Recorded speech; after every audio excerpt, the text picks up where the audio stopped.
Hello, and welcome to episode 75 of the Ask Historians podcast. So today's topic will be covering federal Indian policy in the United States, and by Indian we mean Native American, although the term Indian is used throughout, simply because it is some nomenclature that has been adopted by a great deal of many Native Americans. And also when speaking in these historical contexts, Indian really is the term that is used pretty much throughout. That's why we have things like the Bureau of Indian Affairs. So just to clear up a little bit of that nomenclature right off the bat, so we don't have to hassle that out in the discussion post. If you do, of course, have questions about that or any other related topic that you might come up with as you listen to the episode, feel free to bring it to the discussion post on Ask Historians. But in the meantime, this episode in particular is going to cover policy. Pretty much, we were aiming kind of to focus more on the Termination Era, which is kind of the time in about the 30s to the 70s.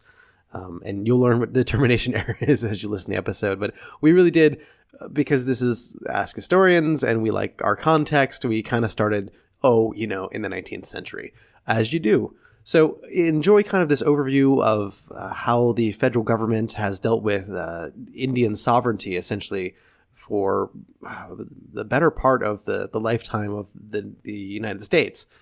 So I hope you enjoyed the episode, and I hope you walk away from it with a much better understanding of kind of the tortured relationship between Native Americans and the United States government, as it has been throughout the decades. Welcome to the Ask Historians podcast. Hello, and welcome to another episode of the Ask Historian podcast. I am 400 Rabbits, better known as Sean, your host, and today we'll be talking to Snapshot 52, as he's known on Ask Historians, but better known as Kyle. Kyle, why don't you go ahead and introduce yourself and let us know what got you into this topic, and introduce the topic for us, if you would. Thank you very much, Sean, for having me here on the show. Just as tradition, my people, we greet ourselves in our language, so just to do that for you right quick in the audience, I'll say that. Tatslahain, in Whitney Kissa, Kyle Pittman, na himuma flapwe, noon wisi nimipu. So, good day. My name is Kyle Pittman. My family is from the town of Lapway. We're Nez Perce from Idaho, from the Chief Joseph and Yellow Wolf bands. And again, I just want to thank you again for having me here on the show. Well, it's wonderful to have you. Yes. So this topic that we're going to be talking about concerns a pretty broad category, the federal Indian policy during the Termination Era in the United States. And what that's referring to is just the relationship and the policy that the United States government has set towards Native American tribes. And it's gone through many different areas, sections, revisions, complete overhauls, pretty much since the formation of the United States, and of course even before with the European nations. But today we'll be focusing on what is called the Termination Era. And a lot of people are often confused when they hear that because they think, oh, are they killing off natives? But not exactly. That refers to the terminating or the ending of the federal relationship with Native American tribes, a government-to-government relationship established on the treaties of the past. And I wanted to talk about this primarily because when people think about Native Americans, Indians, they always tend to think of them before 1900, it seems like.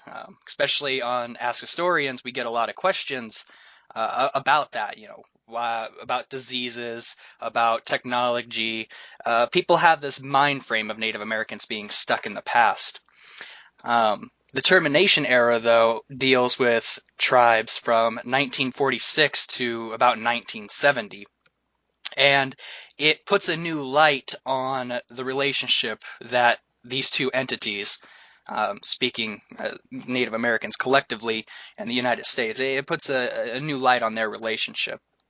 So I think it's good to talk about because it uncovers a lot of history that people don't get in schools, and it helps them to understand why there are certain obligations the United States does have to Native American tribes. They're not just another minority group here in America.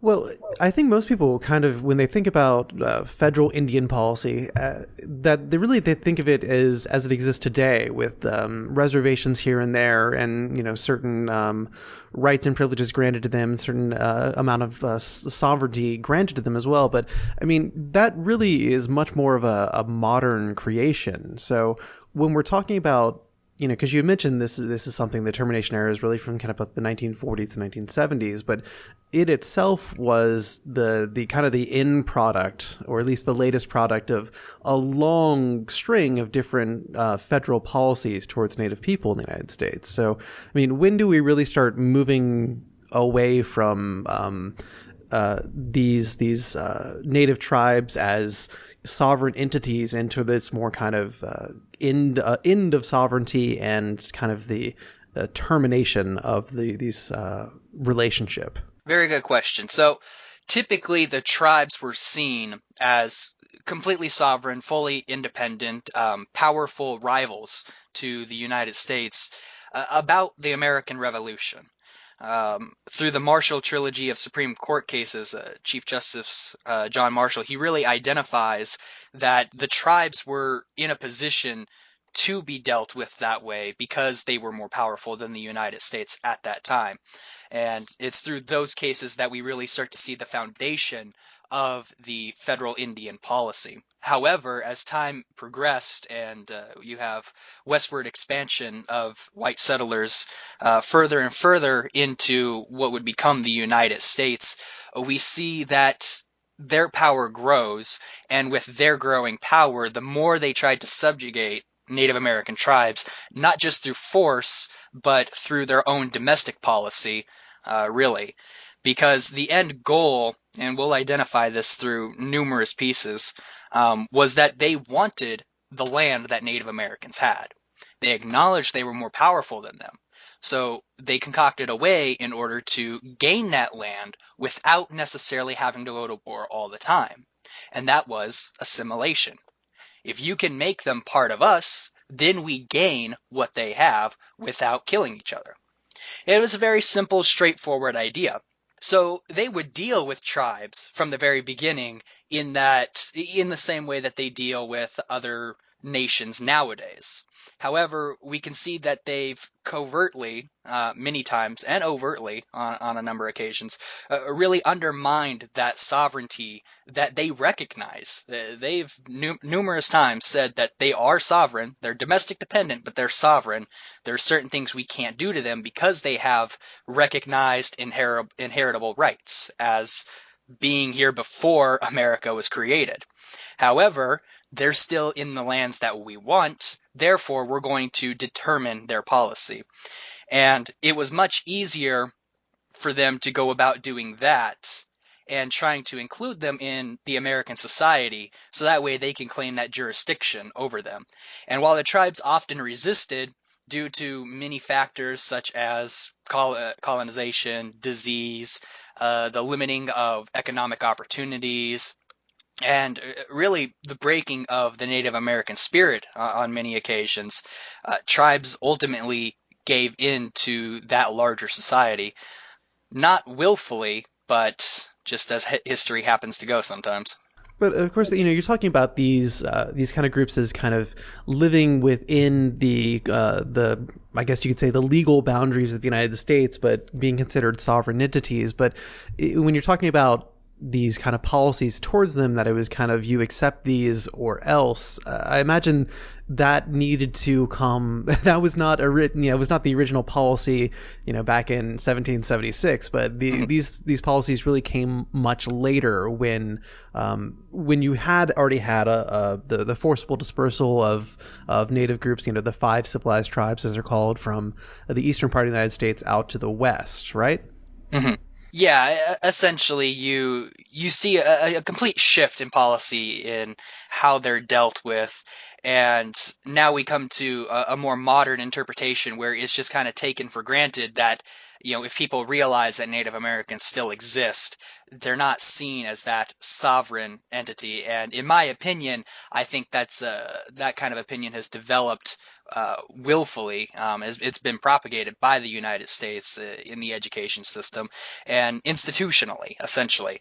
Not always expressly stated, but that ultimately worked toward the end goal in the Termination Era, in today's era, all the way back to the original goals, which was to eliminate the Indian problem. And by eliminate, what do you mean by that? Well, we'll see that the policy took on several different faces. This isn't the beginning of it, but you can just go back to Indian removal during Andrew Jackson's time. And his goal, where he expressly states that he doesn't think natives can live next to white settlers. Let's take them and let's remove them to the other side of the Mississippi River. Well, in doing so, he actively had acts committed that resulted in the deaths of Native Americans. But considering the fact that he was an Indian fighter prior to his presidency, I doubt he cared exactly about the well-being of the natives who ended up going on the Trail of Tears, the 5 civilized tribes. And then you get into the general allotment era, which on paper it seemed like a pretty good deal that the natives were getting. However, we'll see that in reality it also ended up killing a lot of Native Americans, reducing their financial opportunities, limiting their sovereignty and their jurisdiction. And then you get to the Termination Era, where again the idea was that they would be making the tribes independent, self-sustaining, free of government aid. However, that further resulted in the deaths of more natives, and it also has dramatically affected relationships from that time all the way till now, again, which we'll get into. Well, let's go ahead and because when we move all of the when the federal policy is just to take all of these native people and move them west in the Mississippi, and then that'll be fine. And then it turns out, of course, the United States expands west of the Mississippi, and this is really when we get kind of the original reservation system, right? That I would say that is the beginning of it. The idea of the reservation system actually extends prior to that. We can talk about the details in certain treaties even prior to the United States coming for tribes on the East Coast, made with European nations that set out designated boundaries for them. However, there's a real fundamental difference in how the reservations are viewed between Native Americans and the United States. So when they started developing it, the Native Americans, what they viewed these reservations as, was a way to essentially save what was left of their traditional lands. They would cede large tracts and portions of those traditional lands in order to secure their already existing rights, because treaties did not grant them those rights. They were acknowledged by the United States. They did it to secure what portion of their homelands they wanted, and also to secure some provisions from the United States to meet some of their needs. So the tribes were looking at these as a real way to survive, to procure that survival in this new world, whereas the United States saw these reservations as a way to consolidate the native populations, to force them away from white settlers, to put them in the middle of nowhere, out of sight, out of mind kind of deal with the Indian problem. And then they could affect policy on those reservations independently of what would happen elsewhere to non-native citizens.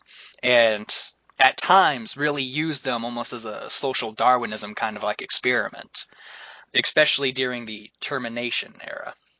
Yeah, but I mean, even in the very beginning, there was kind of a general idea of the white man and the Indian cannot live together, and therefore they should be existing in these kind of separate spheres. And the kind of the reservation system was said, you have this land, you stay on this land, and we'll stay on this land, and at least that was the ideal, even if it did not work out such like that. Yeah, pretty much.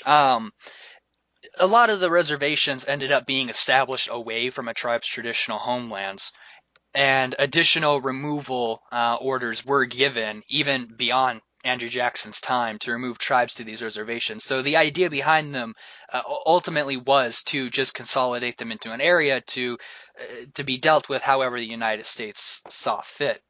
And typically we consider the beginning of the reservation era about 1850, 1851. And you can really see that in the remarks of the Indian commissioners at that time. On November 17th, 1850, Commissioner Luke Lea, in his annual report for the Indian Affairs, he states, "In the application of this policy to our wilder tribes, it is indispensably necessary that they be placed in positions where they can be controlled, and finally compelled by stern necessity to resort to agricultural labor or starve." And then the next year, November 27th, 1851, he brings out the civilization of the Indians within the territory of the United States is a cherished object of the government.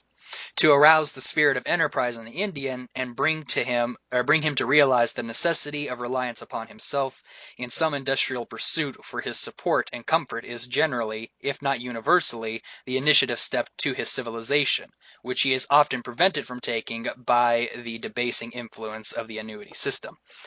So you really start to see the development of those who are quote unquote in charge of the Indians, that they want to civilize them, they want to bring them in to their society, and in doing so, they need to control them, they need to limit them, they need to end their lifestyle on how they acted.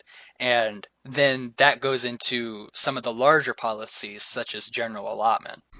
Yeah, and it also seems like there's always kind of this general tension that I think is a theme that we're going to see throughout this of wanting to have all the native peoples kind of out of the way, out of sight, out of mind, but at the same time wanting to have this control and assimilation of them into the greater United States society.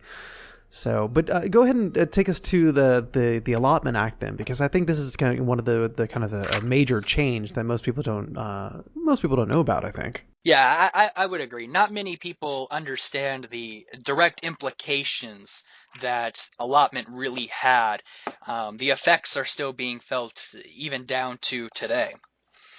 So, as previously discussed, their goal with general allotment, just like with much of their policy, was the removal of natives, was to separate them, was to acquire their land, and to assimilate them.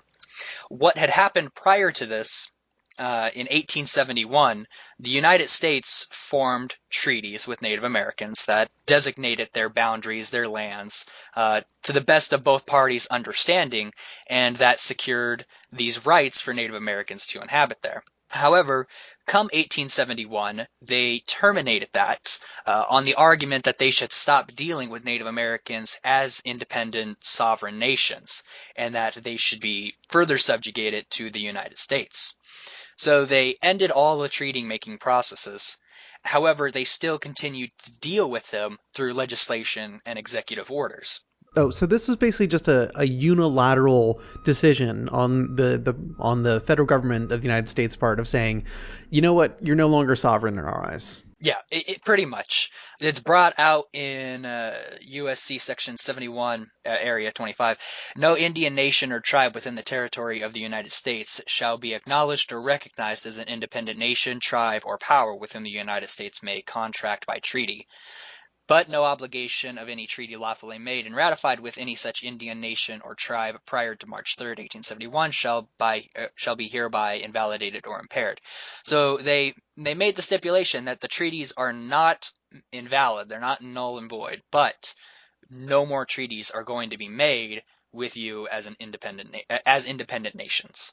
Yeah, from here on out, you're basically just subject to federal Indian policy. Exactly. And the thing with that, of course, obviously they're forcing that upon the tribes. The tribes still very well consider themselves sovereign. Even leading up to 1887, numerous tribes were quite powerful. I mean, you have 1877, the Nez Perce War, for example, where even though we lost, we gave them a pretty good run for their money, I would say. They were defeated in practically every battle before the last one by my tribe. So it's not as if the tribes were weak and powerless. However, the United States wanted to stop dealing with tribes on that kind of a basis, which ultimately weakened the tribe's status within the U.S. sphere of influence in the legal realm and so forth. They wanted to set a new precedent on how to deal with the tribes. So that brings us to the General Allotment Act. Based on the treaties that had established reservations, and we'll use the treaties of Fort Laramie as an example. Those are probably fairly well known. The last treaty that established the Great Sioux Reservation in the areas of South and North Dakota was the Treaty of Fort Laramie of 1868. In that treaty, it clearly marked out what was to be the Great Sioux Reservation, and then 3 areas of unceded land. It wasn't technically the Sioux, according to the United States, but it was unceded. They had the right to go there and hunt. And this area extended all the way up through North Dakota to the Little Knife River, according to the Sweet Corn Treaty of 1858 with the Chippewa and Dakotas. So you have this large area that is now designated as Indian land. However, come 1871, treaty process is no longer available to the tribes. You have Custer in the 1870s who comes along, and lo and behold, they discover gold in the Black Hills in South Dakota. Well, once gold was discovered, pretty much all bets were off. 1877 comes along, and the United States makes an agreement, is what it's called, with the Sioux, that essentially took the Black Hills and additional lands, including those in North Dakota, from the Sioux. However, this treaty was very fraudulent. Not treaty, but this agreement was very fraudulent. The 1868 Treaty of Fort Laramie stipulated that for any land cessions dealing with the Sioux, a 3/4 majority vote of all adult Sioux males had to be made before any decisions could be made regarding land cessions. Congress only obtained 10% of the needed votes and passed it anyways in Congress during one of their sessions. So they ended up taking that additional land from the Sioux, and then later on in 1980, the whole thing was upheld. However, it clearly did not meet by any standard the stipulations, the requirements set out in the original 1868 treaty.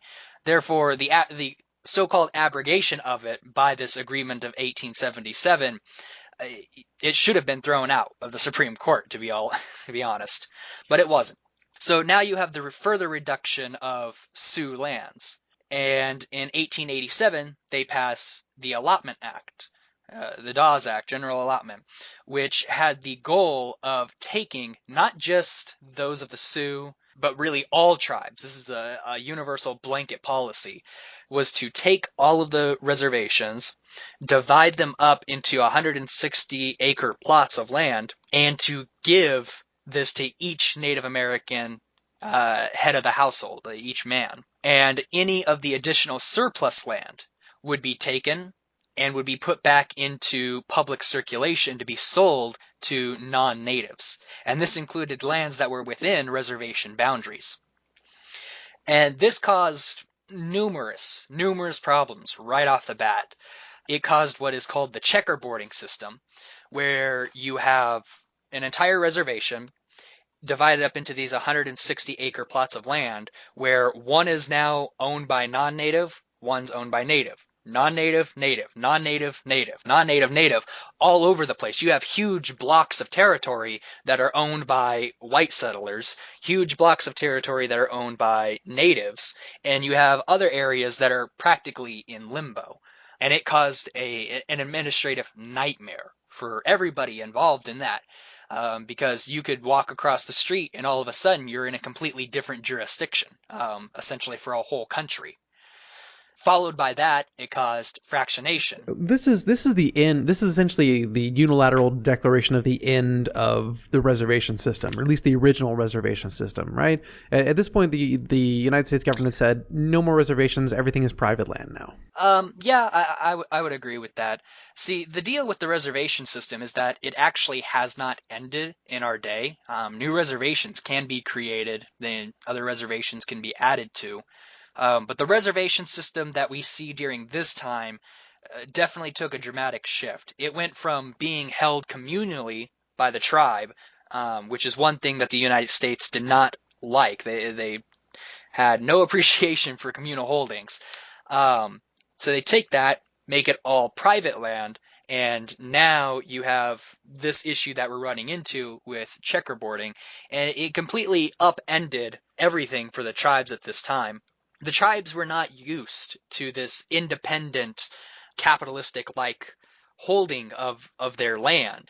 Additionally, a lot of the tribes that this affected were matrilineal. The women were in charge, and yet now they're being told the men have to deal with everything. So you have a huge conflict of cultures involved in this, and a huge conflict of political structures as well, because that is not how many of the tribes operated. And it's interesting to note, even in Oklahoma, the General Allotment Act actually did not directly affect Oklahoma at first. It wasn't until 1889, I believe, that the act was amended for them to change how they dealt with the tribes in Oklahoma, because a lot of treaties had specific things that they needed to deal with when it came to the tribes in Oklahoma. But in response to that, they also took away the ability to tax anybody actually in those reservation boundaries during that time. So the general sentiment was, if you don't assimilate, you will starve, and we will quote unquote take away what's left of your rights. It was a fundamental shift, really, with how the tribes were to be dealt with. But also at the same time, there was an idea of, because I think you had mentioned this earlier with that, original proclamation, that there was an idea, if we can only just get these wild Indians to settle down and start farming, they'll become good United States citizens, essentially. And that, like, getting them to settle down and farm on private plots was key to this strategy of assimilation. Yes, it was. A lot of the tribes, they did have some form of agriculture. Not all were completely nomadic. Some were semi-nomadic. Some were a bit more agricultural than others. However, the idea of surviving off hunting was something that the Euro-Americans did not see it as civilized. They saw it more of a sport, an activity to do leisurely, such as they did. However, the more proper way was agriculture, was to farm, and from that you have the basis of a lot of their society. Therefore, if we could get the natives to stop doing that, then they will eventually progress to the level that we white settlers have ascended to, so to speak. Which it had drastic effects, that kind of mentality, on the tribes and how they were dealt with. We see that reflected in a lot of policy. If we can give them 160 acres worth of land, which ultimately was not very good land, but if we give that to them, then they'll have enough to feed for their families, they'll have enough to hopefully join the local economy, maybe start a small business of their own, and then eventually they'll leave their lifestyles behind. It's interesting to note, Vine Deloria Jr., a Native American author and historian, he speaks about that in how America viewed the black and the Indian.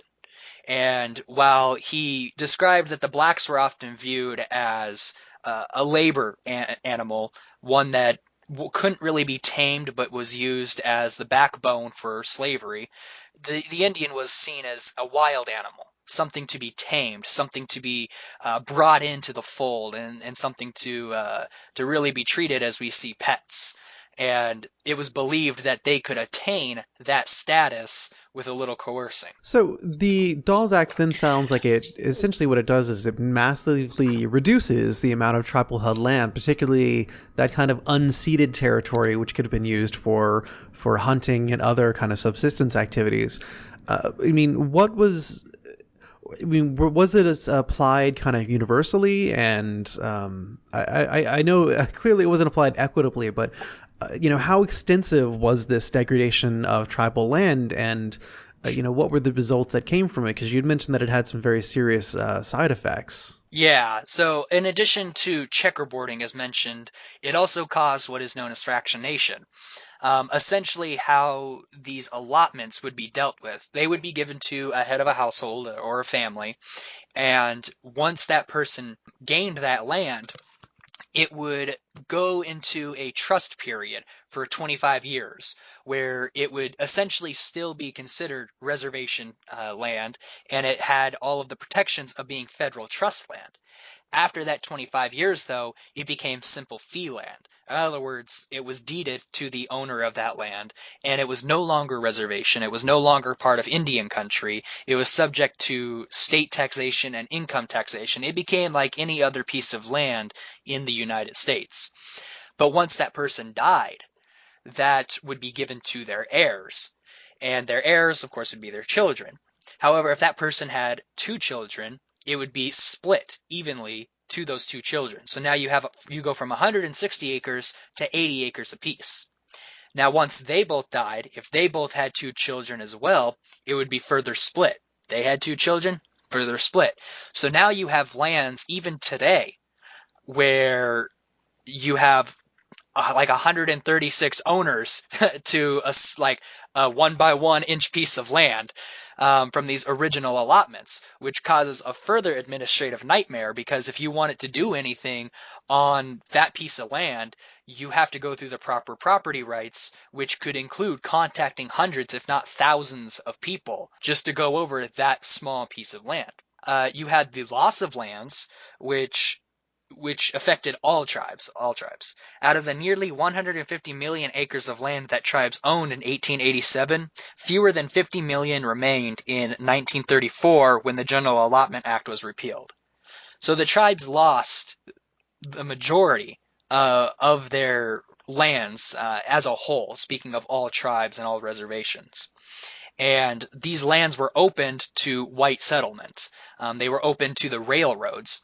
In fact, there's a quote from a senator, Senator Henry M. Teller of Colorado, and he speaks about the idea of allotment in 1881, where he says the real aim of allotment was to get at the Indian land and open them up to settlement. The provisions for the apparent benefit of the Indians are but the pretext to get his lands and occupy them. If this were done in the name of greed, it would be bad enough, but to do it in the name of humanity is infinitely worse.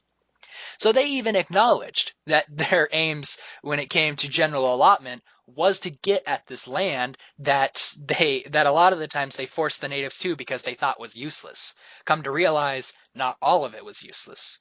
One of the biggest things they wanted to do was to put down the railroads through these lands and to have them protected.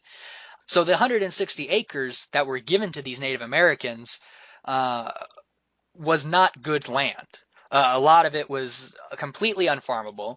It did not have any means for economic opportunity. It was further in the middle of nowhere of these reservations. And now we have examples like today. For example, you got Pine Ridge Indian Reservation, which suffered heavily at general allotment and has one of the poorest counties in the entire country. Has I believe like an 85% unemployment rate, suffers from diseases. It's a third world country, and there's not a whole lot they can do about it. Allotment really was not a good policy, and a lot of the resulting issues with it not only hurt the tribes, but it drastically impacts the federal government as well, because the Bureau of Indian Affairs now has to deal with this checkerboarding, this fractionation, the condition that the Native Americans have been put in, and also the jurisdictional issues. As mentioned with checkerboarding, you could cross the street and be in a completely different jurisdiction. Well, what jurisdiction is that? Is it tribal jurisdiction? Is it county jurisdiction? Is it state jurisdiction? Is it federal jurisdiction? You've got 4 jurisdictions that overlap with each other now, and that's not counting if there's another tribe nearby that might have some kind of claim to an area. And then this ultimately leads into the further problem of jurisdiction and termination, but we'll get into that in a bit.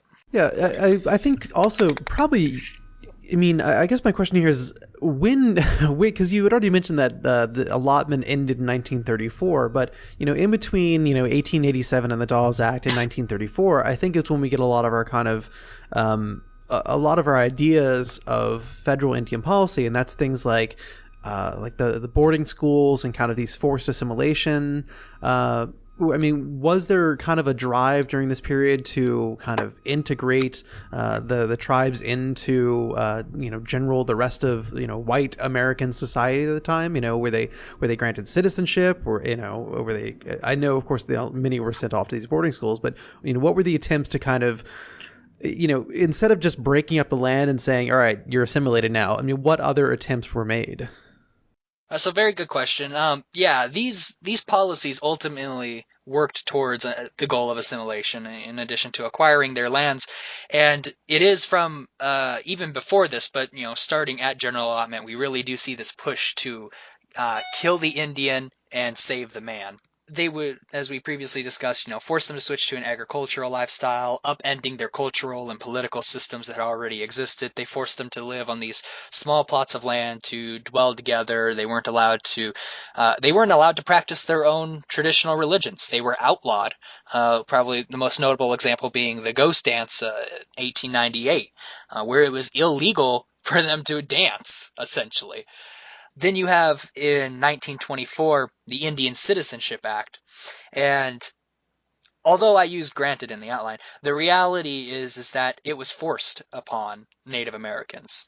Some natives chose to join the United States in World War I, and as a result, the United States, quote unquote, offered them citizenship. They became citizens once during a time period once they got back. Those who gained allotments from the Dawes Act also, quote unquote, gained citizenship. They were forced to be citizens after their allotment had gone out of trust from that 25-year period. And a lot of these seem like the proper thing to do. Well, they're part of this country. They helped fight in the war. Let's give them citizenship.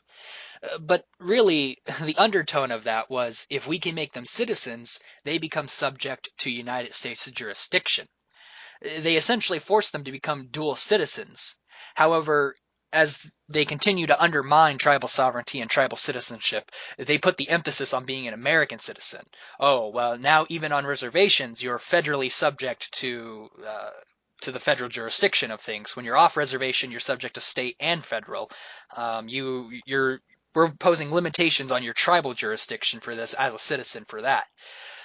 And although American citizenship, had its own benefits, the reality of things is that it was just another means to further bring them into white American society. Further, you have, in 1934, with the ending of general allotment, you have the Indian Reorganization Act, which in of itself was a step in the right direction for tribes. It gave them a taste of sovereignty, something that they had not seen in a long time. But the end goals of organization, of course, again, worked towards that further assimilation and that further gain of Indian land. Yeah, so I mean, what was kind of the key trigger for making the federal government kind of realize that the allotment system wasn't working and move towards this this 1934 act then? Well, there were a number of factors that precipitated this shift. For one thing, the onset of the Great Depression all but eliminated the desire and financial ability of non-Indians to purchase additional Indian land from those land grabs during general allotment. They just simply could not afford to do so anymore. And then it also became clear that most reservation Indians were obviously resistant to adopting the habits and cultures and lifestyles of their white settlers that had now come onto the reservation. However, one of the biggest motivating things was in 1928 called the Merriam Report. And in this report, a commission went to 95 Indian reservations and reported the conditions of them. And they identified that there was a severe hopelessness on these reservations. They faced extreme poverty, devastating epidemics, inadequate food, and inadequate formal education. Hospitals were staffed by untrained, unprofessional people. The natives in these hospitals were left to sit in their own filth. Tribes were economically completely dependent on the subsidies and annuities that they gained from the government, if they got them at all.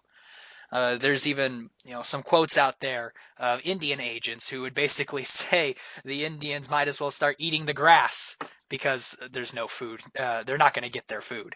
And these things really came to light by 1934 when Franklin D. Roosevelt ultimately got into office. And these things encouraged him to radically change the policies that already existed. And in doing so, this brings us to what would become the Indian Reorganization Act, or the Howard Wheeler Act in 34. Roosevelt's first duty when it came to radically changing the policy was to appoint a new Indian commissioner, and his name was John Collier. And in 1934, it was declared that no interference with Indian religious life or expression will hereafter be tolerated. The cultural history of Indians is in all respects to be considered equal to that of any non-Indian group. That was very nice of him to say. However, we can see that the course of history did not necessarily follow his sentiments. The IRA truly was a complete overhaul from what the General Allotment Act ended up doing. It sought to rejuvenate tribal government by protecting tribes' remaining land bases and prohibiting the further allotment of tribal land to tribal members. It authorized the Secretary of Interior to add lands to existing reservations, to create new reservations for tribes that had lost their land, and to restore tribal ownership to any land declared surplus. And then in addition to that, tribes were encouraged to adopt their own constitutions, to become federally chartered corporations, and to assert their powers of self-government by establishing a revolving credit fund from which loans could be made to these tribes who accepted this new act. So a lot of good provisions were made in this reorganization of tribes if they chose to accept it. Tribes had to vote on it. And most tribes did ultimately accept it. But it had further drawbacks.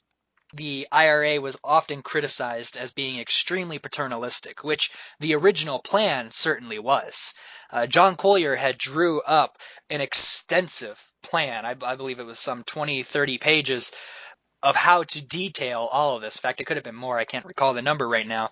But it got boiled down to about 6 in the congressional debates, which kept many of the things already stated, many of the good benefits, but it did become extremely paternalistic in that nature, where the government was saying, we'll offer these things to you, but we have to ultimately be in charge because you're incompetent.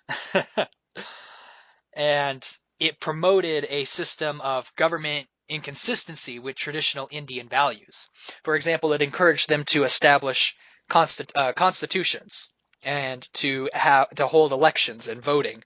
3 things that were completely, okay, I won't say completely foreign, but were not traditional Native American institutions.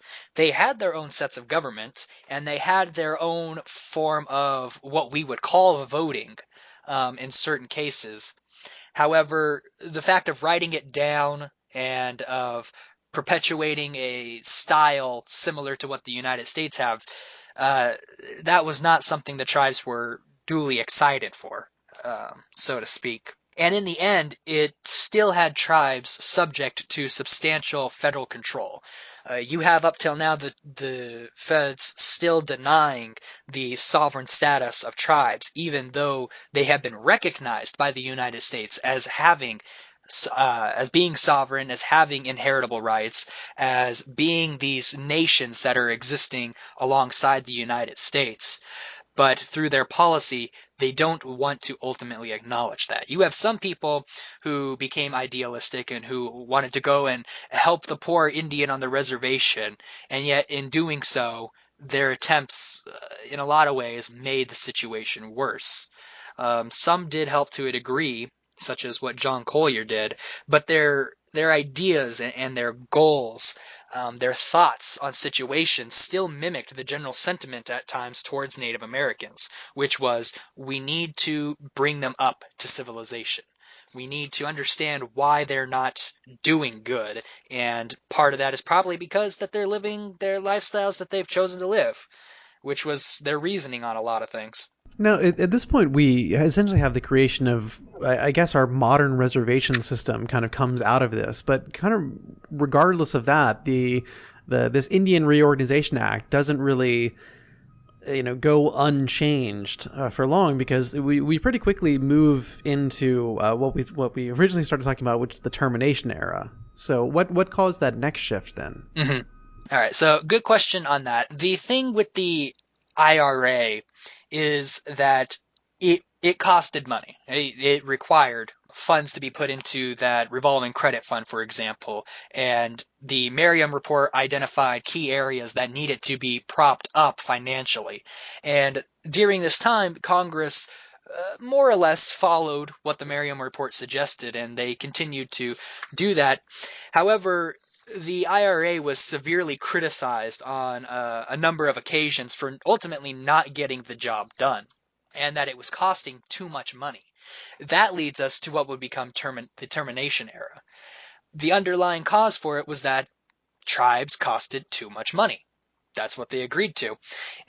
One of the biggest proponents of that was actually Senator Watkins on the termination policy in May of 1957. So this is after termination has already begun, but he comments heavily on terminating the tribes, on getting rid of the payments that they make to them, the education they're providing as part of treaty obligations. And that's what he wanted to do. He wanted to stop treating tribes as these sovereign nations, to stop living up to the obligations the United States had made, because he believed that it would help the overall development of these tribes in a social, political, economic, and cultural aspect, that they were being too dependent on the government.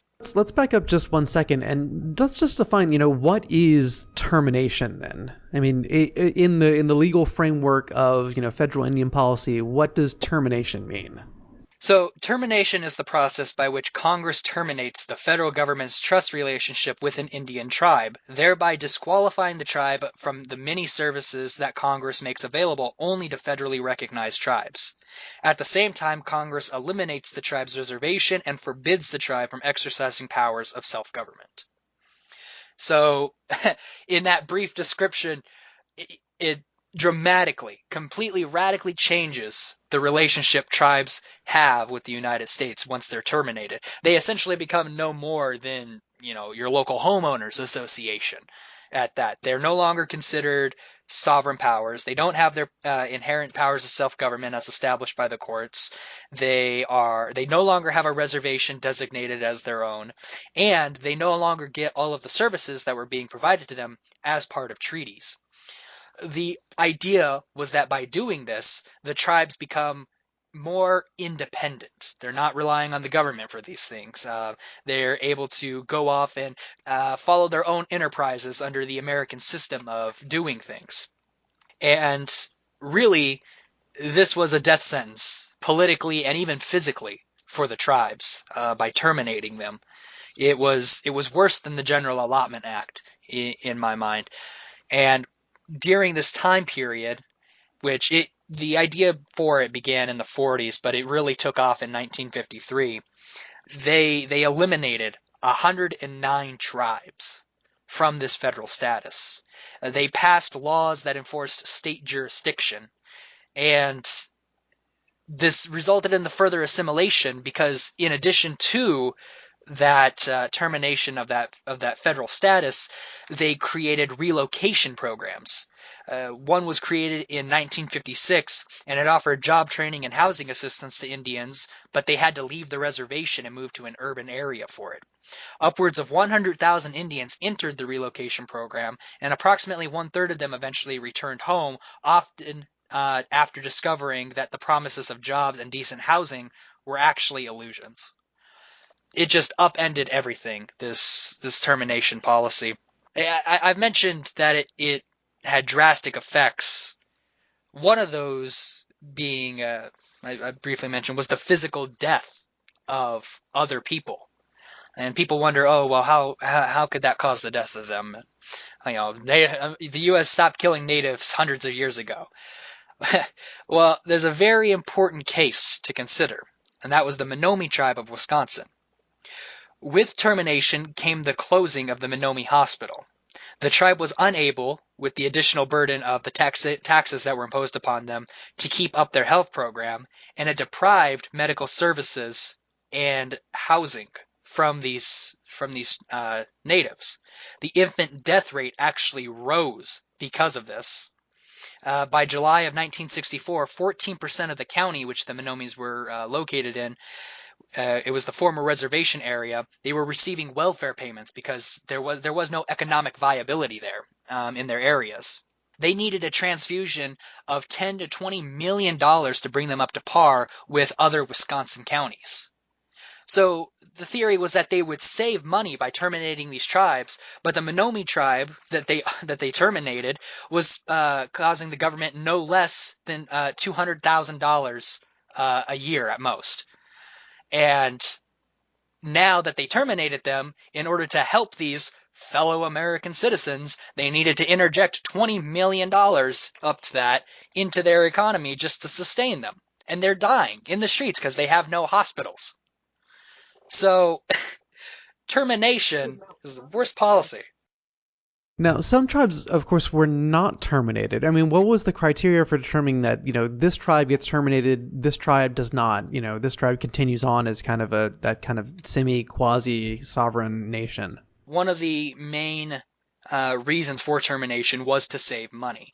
What would happen is that the Bureau of Indian Affairs and the Department of the Interior, they would observe the tribes that were federally recognized, and what they targeted were tribes who were economically doing well, tribes that did not have a whole lot of dependency on the government, the federal government, and that had the option in terms of natural resources, gaming, some kind of economic avenue to sustain themselves without federal subsidy.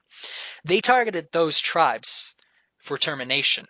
However, they didn't stick to that. What they ended up shifting to was targeting tribes who were receiving payments from the courts in terms of lawsuits against the United States government. Going back to the Menominees, they had received a $2.8, I believe it was, $million settlement from it was an $8.5 million settlement against the United States in a court of claims. And it was after they had received that Congress had approached the Indian Commissioner and discussed what they can do to essentially eliminate the Menominee tribe because they were gaining that financial independence in their eyes. And there's actually transcripts where they go through and they're talking with the Bureau of Indian Affairs. The senators are discussing, but they've received this money, so should we terminate them? And while tribal attorneys were saying, no, you can't because we don't have a whole lot of that money, Congress ended up deciding that they'll be terminated anyways. And that was the case for a lot of the 109 tribes that suffered termination. So the criteria was economically based, essentially. And were there some tribes that kind of successively, even if they didn't meet that criteria, even if they were going to be terminated, that kind of successfully said, I guess, won a legal battle to maintain their tribal status? Well, the thing with termination is that the United States, to them, according to them, has the right to terminate that relationship at any time with or without a tribe's consent. During the Termination Era, Congress terminated its trust relationship with 109 tribes, as discussed, and in each instance, it accomplished this by passing a law that prohibited the tribe from exercising governmental powers, required the tribe to distribute all its property and assets to tribal members, or to a state-chartered corporation. It eliminated the reservation and declared that the trust relationship with them had ended.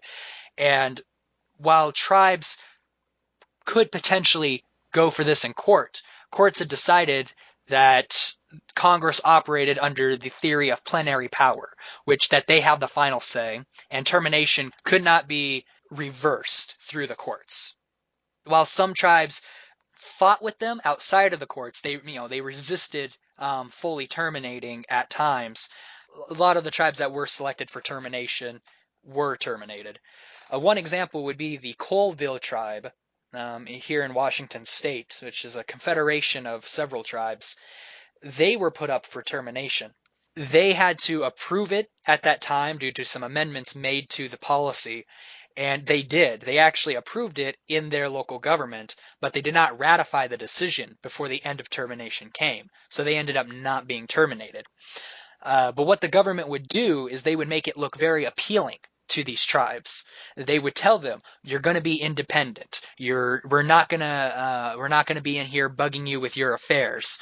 You might not have this anymore, but you'll be okay." They made termination look very appealing, which is why some tribes ended up accepting it, such as the Colvilles at first. So, I mean, what were were all tribes having these kind of very serious, deleterious effects of, loss of significant healthcare services, loss of, even just jobs and food and land and, skyrocketing infant death rates? I mean, were there some tribes that this worked out for, or was the kind of the general pattern more of one of just kind of another round of devastation? As far as I understand it, termination as a whole did not really work out for any of the tribes that were ultimately terminated. In fact, most tribes, I think with the exception of a few, were fully restored to their federal status and had their reservations restored as well, because even in the eyes of the American federal government, they realized that this termination really did not benefit natives at all. It didn't even save the government money, which is the funny part about it.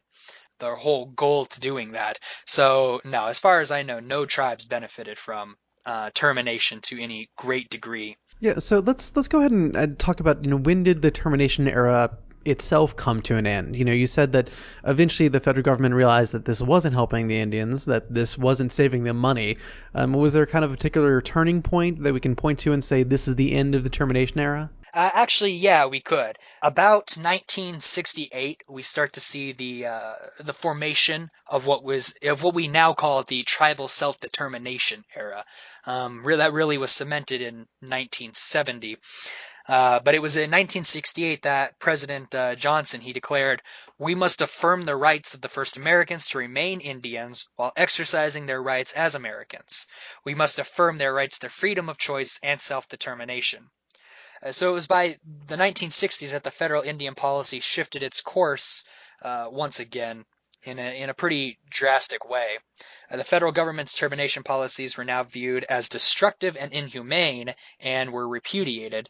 And it's funny, the right side of politics, Republicans and conservatives, have never necessarily been friends of Native Americans. Yet it's arguably President Nixon who was a great asset to tribal sovereignty. He had been the vice president during the termination era. He denounced the policy in 1970, and he stated, "This then must be the goal of any new national policy toward the Indian people, to strengthen the Indian sense of autonomy without threatening his sense of community." So later on in 83, Ronald Reagan similarly endorsed self-determination.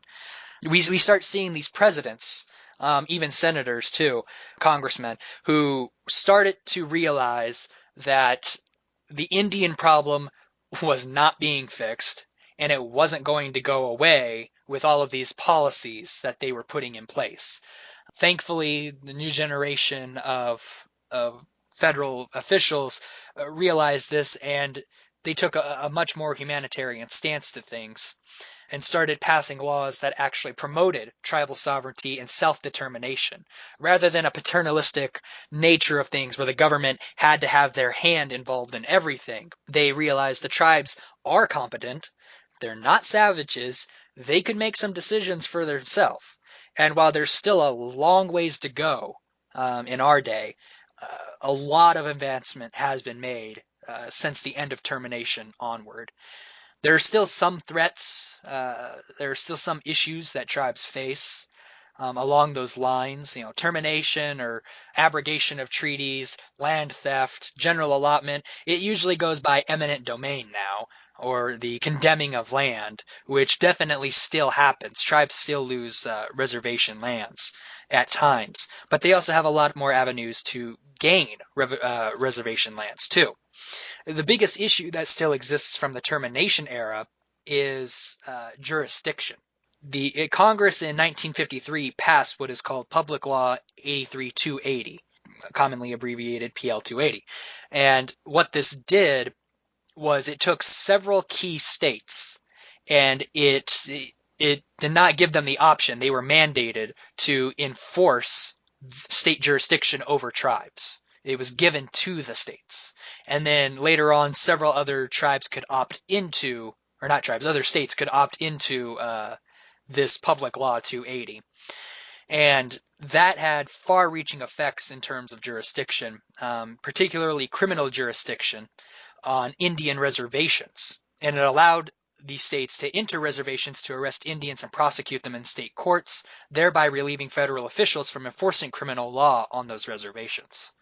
And that still causes many problems today, where states now have control over several areas of life on reservations. Most notably, speaking of Washington, there are 8 areas of jurisdiction that they've now assumed control over for some tribes, and for some tribes they voluntarily turned it over. So just to kind of bring us to an epilogue here, it seems like we've now had yet another, in the 1970s, we saw this shift back towards self-determination, almost kind of a returning to a more sovereign state for these tribal groups and tribal lands. But just to put it in context, is the current system sustainable? Is it working better than these past systems, or is this the current system that we're living in right now? Is it just waiting for another shift in federal Indian policy? That's a very good question. There's a lot of speculation that goes on with the future development of Indian policy. Since the 1960s and 70s, we saw a lot of legislation passed that helped Native Americans. So from 1968 onward, we see the implementation of legislation that really helps tribes. You had the Indian Self-Determination and Education Assistance Act of 1975, the Indian Child Welfare Act of 1978, the Indian Mineral Development Act of 1982. You had the 1990 Congress amended the Indian Arts and Crafts Act, which further helped the economic sustainability of tribes or individuals who lived off arts and crafts. You see a general push in legislation to help the tribes. And the thing with that is, legislation can't always easily be repealed, much like the treaties could not be easily abrogated. So the further legislation that's passed to help with tribal self-determination, the stronger it gets in the American legal system of things and political sphere to really maintain that self-determination of tribes. The one thing that really jeopardizes that is case law, because not every court is really prepared to deal with Indian affairs. You get some court cases between tribes or tribes with the state or even tribes with the government where the courts rule in favor of one party that almost essentially reverses some kind of legislation, some kind of proclamation, and that it might work with some other court cases, but it doesn't necessarily work with all of the court cases that surround it. And you have many overlapping areas of jurisdiction and programs because of that. So the future of Indian policy, as secured as it seems right now, the reality is that it's not. The federal government has said at any time they can abrogate a treaty if they want. Courts have upheld that at certain points. At other times they haven't. It's not easy for them to do, but they say they can. The threat of termination still exists. They still hold that ability, so to speak. it really depends on whoever gets into federal offices, their opinion towards natives. And it's really important for a lot of natives to become involved in that kind of discourse and those kinds of systems. Because, not to seem cynical or anything, but it seems, history has shown us the government is not always going to be on our side. So, Kyle, I want to thank you for speaking to us about federal Indian policy and kind of giving us the tribal view on things. Yes, thank you for having me. I really appreciate this opportunity to explain things. And yeah, thank you again. And as always, thank you all for listening, and thanks to our Patreon supporters for their continued support of the show. If you want to help support the show, you can go to patreon.com/AskHistorians. Just to let you know that, if you recall a couple episodes ago, my microphone decided to finally call it kaput. And so with your support, I was able to actually get the one that I'm speaking to you on right now. So you can see some of the tangible benefits there. And of course, we're still working on some plans to maybe help support possibly some other kind of more charitable endeavors in the future. But for right now, that's all in the future and to be announced. Also to be announced shortly, I've actually started looking back at the YouTube page, so I'll probably be uploading episodes there over the next... I hope to get at least a few up there uploaded on our YouTube channel before we get the next episode out. It's a bit laborious because you have to take the episode, convert it to a video, and then upload it to YouTube, and I'm lazy, essentially. That's what it comes down to. But hopefully, if you are someone who likes to listen to podcasts on YouTube, I guess you will be able to do that very shortly. And I do occasionally see people come on liking the YouTube channel, so thank you for people who are doing that. You're very kind, even though we haven't uploaded anything there in, I think, over a year. Oh, professionalism. So anyway, I hope you enjoyed this episode, and I hope you get to take a look at how federal Indian policy has kind of worked or really not worked over the years. As the title of this episode suggests, my main kind of approach to this was to look at it, and probably as you could probably guess from the questions I was asking through the episode, my main approach to this was to look at it as, what do you do if you, as a nation, what do you do when you have these other nations living within your borders? Are they even technically even within your borders, or are those their own borders? And so there's this strange kind of tension there between Native Americans and the United States federal government about sovereignty is what it comes down to. Because the relationship between Native Americans and, the United States government doesn't really fit into our model of what we have as, say, a modern nation state. It's this situation where there are these much, much older ties and a much older, kind of less formal relationship, I guess you could say, between, the governed, in this case, Native Americans, who are sometimes governed, sometimes not, and the federal government, which is purporting to do that governing and purporting to say that we have sovereignty over you, but then also saying you also have your own sort of sovereignty, and that needs to be negotiated. So it's a very complex issue, which I hope, I know we didn't solve it today, but I hope listening through it, you'll be able to, if you didn't know anything about it before, that you come away a bit more educated on this, the fraughtness of the relationship as it's been. And of course, just how terrible some of the results have turned out to be for Native Americans. Sorry, I know one of these days we're going to do some history that's fun, like history of clowns or something. People like clowns, I've heard. So we'll do one on those. But until then, again, thank you all for listening. You can listen to us on our Libsyn page, which is AskHistorians.libsyn.com. That's kind of our main landing page. It's no bells, no whistles, no frills, no thrills, no chills. Or you can listen to it on SoundCloud, or on Google Play, or on iTunes. So rate, review, tell a friend. We always appreciate that. And we always love it when you come by to the discussion posts and ask some follow-up questions. So you can go to reddit.com/r/AskHistorians, and we sticky these the discussion posts at the top of the subreddit for a couple days. If not, we have Ask Historian podcast links on the sidebar there, or you can just search for podcast in the terrible Reddit search bar, and it'll pop up because there's a few of them. Just sort by new. Anyway, that seems like a lot of excess instructions for people who know how to listen to a podcast. I'm sure you're all very tech savvy. So we'll see you in the discussion post. And if not, come on back in 2 weeks and we'll have another episode coming out for you. It's the first of a 2-part series that we're going to be looking at the end of World War I and the borders and formation of the modern nation states in the Middle East. You've been listening to the Ask Historians podcast. For more history like this, visit us at reddit.com/r/AskHistorians and ask over 100 historians and enthusiasts anything you want to know in history. Find us on Twitter as @AskHistorians and subscribe to the show on iTunes. Or visit askhistorians.libsyn.com. Thank you very much for listening, and join us next time on the Ask Historians podcast.